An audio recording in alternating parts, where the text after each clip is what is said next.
aí, turma? Agora vamos falar de tributação no terceiro setor. Na verdade, tópicos, só para recordar alguns aspectos que conversamos durante os nossos encontros no ano passado.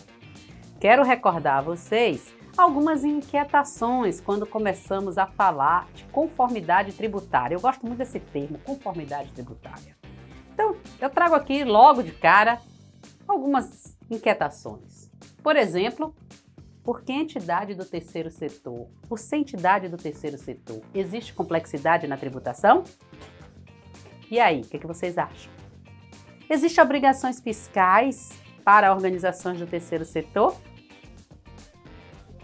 É possível uma contabilidade para atender o fisco e outra para atender captação de recursos? E mais, e outra contabilidade para obter certificação? Se a tributação é diferenciada, eu preciso ter contabilidade? Existe complexidade para o trabalho do profissional de contabilidade em uma organização do terceiro setor? E você, trabalhador do terceiro setor e dirigente, precisa se preocupar com isso? Bem, eu já adianto a vocês, turma, que não é porque a organização do terceiro setor que eu não vou ter cuidado com os aspectos tributários desse segmento. Não importa, tanto o dirigente, o trabalhador, o contador, todos precisam saber os aspectos essenciais. Claro que o contador, o profissional que lhe atende, ele tem que saber muito mais, ele tem que estar atento aos detalhes. Mas você que é trabalhador das áreas centrais da sua organização, você que é dirigente, você precisa ter alguns cuidados. E é exatamente sobre isso que a nossa CCS na UFBA tratou ano passado com você. E que agora eu vou relembrar para que com essa mini aula você possa levar isso com você aonde você for, ok? Lembro então que para falar de conformidade tributária, conformidade, cumprir a norma, cumprir a regra, a lei, o regulatório como ele deve ser. Então, organização do terceiro setor, você não pode esquecer jamais do seu regulatório. E o seu regulatório central, o chave, o principal, aquele que eu não posso esquecer, que eu tenho que levar no bolso, tudo começa com a Constituição. Na Constituição Federal, eu vou apresentar para vocês já o fragmento, eu tenho artigos importantes sobre isso. Eu tenho também o Código Tributário Nacional. No Código Tributário Nacional traz aspectos específicos para vocês. Ainda o regulamento do imposto de renda. É lá que eu vou ter um regulatório, que eu vou ter diretrizes importantes para as organizações do terceiro setor. Tenho ainda o Código de Tributário ou de Renda dos municípios. Cada entidade, cada uma de vocês, de acordo com o município que vocês estiverem, vocês precisam contemplar isso. Precisam saber o que o seu município diz sobre a sua área de atuação no terceiro setor. E as obrigações tributárias, né? Cada ente federativo regula especificamente sobre organizações tributárias para esse segmento. Daí, eu já chamo a atenção do ponto central dessa nossa mini aula, que é sobre a diferença entre imunidade e isenção. Então, você que está no dia a dia, no cotidiano desse segmento, é fundamental. As organizações do terceiro setor, ou elas são imunes ou elas são isentas. E Tânia, o que é isso? Imunidade e isenção. Tem diferença? Tem. Eu já chamo a atenção de vocês que imunidade é uma vedação constitucional do poder de tributar. Não existe a tributação, há uma limitação, é constitucional, é cláusula pétrea da Constituição. Não é possível ter a tributação. Então, como está ali, imunidade é uma vedação constitucional de tributar certos fatos, pessoas ou situações específicas previsto na nossa Carta Magna. Já a isenção, turma, é uma permissão. Essa permissão pode ser temporária ou não, certo? De se cobrar determinado tributo. A exclusão do crédito tributário mediante uma permissão. Então, trago aqui para vocês, para ratificar mais ainda, essa diferença. E onde é que tem isso quando eu trato de imunidade? Imunidade tributária, eu estou falando do pressuposto constitucional do artigo 150. Lá na nossa Constituição, diz exatamente o que é imune, quem está imune tributariamente. O alcance, eu vou mostrar a você o fragmento desse artigo constitucional. Caráter permanente, como eu falei, só é mudada se ocorre uma alteração constitucional. Tem que cumprir rigorosamente o Código Tributário Nacional. O nosso Código Tributário, ele prevê, no artigo 14, as condições para se manter a imunidade. E isso é fundamental. Entidade terceiro setor que não cumpre aquele artigo 14, ela pode ter problemas, muitos problemas, inclusive a perda da imunidade. O que é perder uma imunidade no terceiro setor? É uma organização do terceiro setor passar a ter tributação como se uma empresa fosse, porque ela deixou de cumprir o que é previsto para a condição que ela estaria. E chama atenção, mesmo sendo imune, obrigações acessórias, obrigações estabelecidas adicionalmente, complementarmente, a entidade do terceiro setor precisa cumprir. A isenção, como eu falei, é uma concessão, uma permissão governamental, é uma inexigibilidade temporária. A isenção, ela tem um prazo para ser cumprido determinada, possibilidade de não pagar o imposto ou uma redução tributária, um determinado tributo. Ela pode delimitar um prazo de vigência, certo? Alguns tipos de isenção têm prazo de vigência delimitado e outros não. Pode ser retirada por força de modificação do regulatório tributário. Em tempos de discussão de reforma tributária, isso vem muito forte mesmo. Nós conversamos muito ano passado, embora a reforma tributária ela não avançou, mas se agora em 2022, esse ano, ela avançar, vocês vão perceber isso. Tem pontos centrais e que toca diretamente no cotidiano das organizações do terceiro setor. Cada esfera de poder pode estabelecer critérios específicos sobre isenção, ou seja, um aspecto da isenção que ocorre aqui no estado da Bahia, de onde eu estou falando com vocês, pode não ser o mesmo que vá ser no Rio de Janeiro, porque cada ente federativo ele pode estabelecer suas regras e seus critérios quando o capítulo trata-se de isenção. Já a imunidade não, imunidade é para ser cumprida. Então, é uma boa prática de gestão, sim, saber em quais situações a sua entidade que você trabalha, ela possui imunidade ou isenção. Então, é muito importante observar isso. E aí eu chamo a atenção de vocês do artigo 150, quais são os modelos de organizações do terceiro setor que estão imunes, alcançados pela imunidade tributária. Os templos religiosos, as igrejas, certo? Mas para ser considerado como templo religioso, lá naquele Código Nacional de Pessoa Jurídica tem que qualificar o registro como tal. Então, templo religioso devidamente configurado legalmente, ele tem imunidade religiosa. E quando eu falo de templo religioso, eu estou falando de qualquer dos cultos, Seja o culto católico, evangélico, umbandista, o candomblé, templo religioso, templos de matriz africana, budista. Então, esses templos, eles têm imunidade tributária. Falo para vocês também dos partidos políticos que têm imunidade tributária. Chama a atenção, sabe de quem mais? Sindicato dos Trabalhadores. Artigo 150 nos diz isso. Sindicato patronal não, viu, turma? Sindicato patronal. O que é o patronal? É o do empregador. Esse é isento, mas o do trabalhador é imune.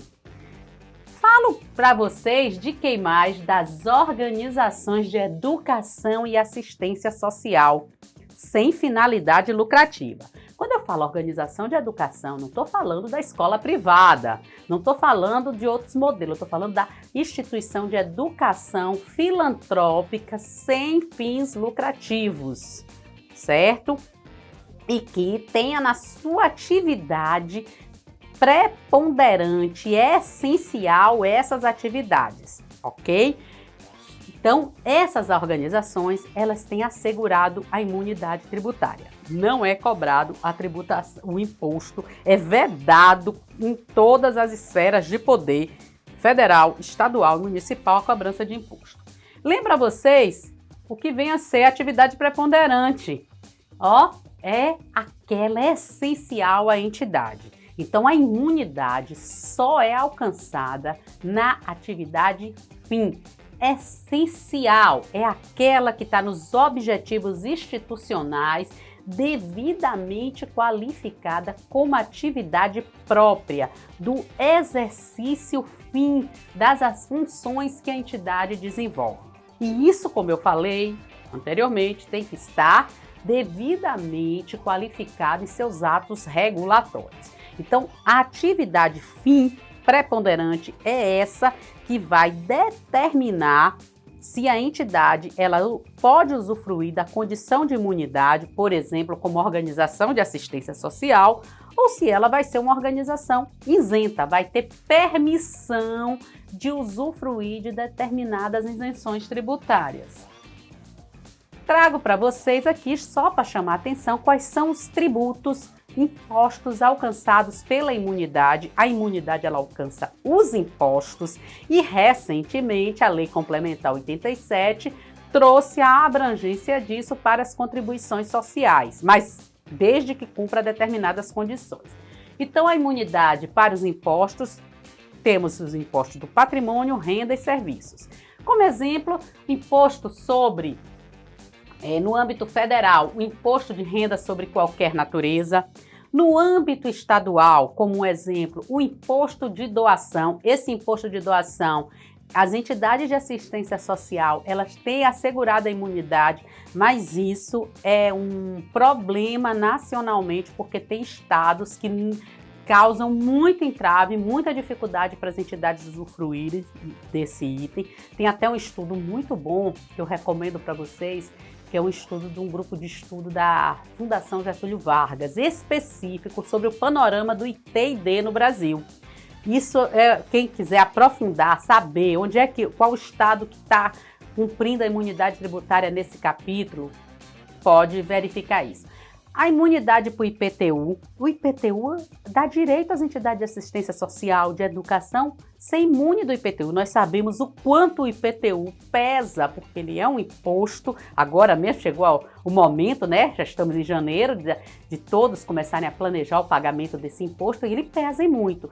Imagine num espaço onde, né, tenha grande área e a entidade tenha que pagar. Então, a entidade de assistência social, educação, os sindicatos de trabalhadores e os outros previstos no artigo 150 estão imunes desse imposto, mas tem que usufruir de determinadas condições. Isso é sobre essas condições que eu quero trazer aqui para vocês. Olha só, o artigo 14 do Código Tributário Nacional, ele fala de três, gente, aspectos básicos a serem cumpridos por essas entidades. Quais são eles? A entidade do terceiro setor não pode distribuir lucro, nenhuma parcela do seu resultado. Não se fala de lucro, se fala de superávit ou resultado positivo. É vedado. A entidade do terceiro setor tem que aplicar integralmente aqui no Brasil os seus recursos. Esses recursos precisam estar aplicados aqui no país mas manter escrituração contábil. Lá no artigo 14 ele fala escrituração das receitas e despesa nos livros revertidos. Eu fiz nesse quadro aí que vocês estão vendo uma integração com a contabilidade. Como é que eu olho isso na integração? Percebam que a partir dos registros contábeis é possível evidenciar, né, a não distribuição do resultado, é possível evidenciar a aplicação integral no país e, principalmente, o produto contábil demonstra a escrituração contábil destas organizações. Então, os registros contábeis, eu sempre digo isso eu falo todo ano nas nossas aulas e fica aí para vocês. Registros contábeis assegurarão demonstrar a aplicação dos recursos captados para cumprir as atividades essenciais destas entidades. Daí a importância desse olhar integrado e, principalmente, você provar a sua condição de organização imune ou isenta.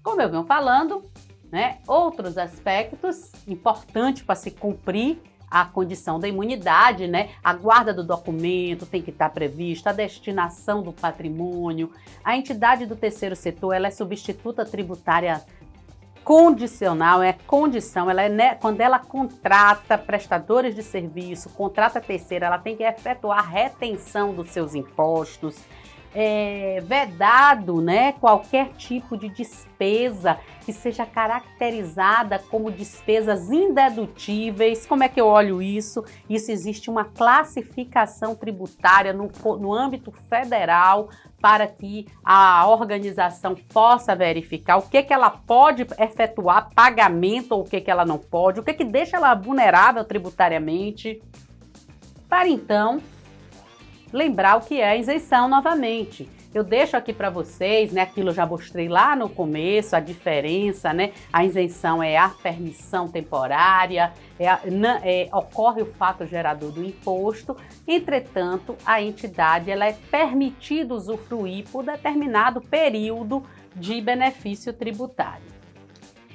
E quem é que pode ser isento? O decreto, o regulamento do imposto de renda, decreto 9.580, ele estabelece exatamente quem pode usufruir da isenção. Então, lá nos diz que são as entidades de caráter filantrópico, recreativo, cultural e científico. E toda e qualquer associação civil, que seja constituída para os fins que ela estabeleceu e que ela exerça atividade para aquelas finalidades. Então, essa é a natureza da isenção. A isenção ela vai usufruir nos impostos que forem qualificados no âmbito federal. Os impostos federais, existem regras específicas, como a gente conversou nos nossos encontros, e no âmbito estadual e municipal, cada ente federativo traz seu regulatório específico. Então, as condições e os requisitos, como eu falei, pode ter prazo de vigência, a isenção, ela pode ser revogada, é muito importante isso, a qualquer tempo, o poder público, ou por um interesse público, interesse maior, ou por uma decisão de gestão devidamente aprovada no parlamento, ela pode ser revogada, isso é muito importante. E a isenção, assim como também a imunidade, geralmente, a imunidade já é o direito constitucional, mas algumas esferas de poder municipal, estadual, exige que você prove sua condição, mas a isenção, necessariamente, qualquer entidade do terceiro setor, ela tem que requerer, ela tem que pedir, solicitar isso no poder público. A partir de então, eu lembro ainda que não são abrangidos pela isenção os impostos de rendimento sobre ganho de capital. O que é isso? Quando uma entidade ela vende um patrimônio, ela é isenta, ela precisa pagar imposto sobre o lucro, o resultado positivo da venda desse patrimônio. E isso sujeita-se à alíquota de 15%, estabelecido numa legislação federal, a Lei 9.532 e suas atualizações, e alguns requisitos previstos para a imunidade, principalmente os critérios lá do Código Tributário do artigo 14 do CTN, as entidades isentas também precisam cumprir, o que está estabelecido no nosso Código Tributário. Dito isso, eu deixo algumas referências para que vocês possam refletir, possam aprofundar. Claro que isso aqui são tópicos de tributação só para chamar a atenção do quanto o aspecto tributário é importante no cotidiano das organizações do terceiro setor. A organização do terceiro setor precisa sim se preocupar com tributação, precisa sim estar atenta os seus trabalhadores, os seus dirigentes e, claro, o profissional de contabilidade se especializar nesse tema tão sensível que preocupa e no cotidiano dessas entidades pode trazer alguns entraves operacionais. Muito obrigada e até o próximo encontro.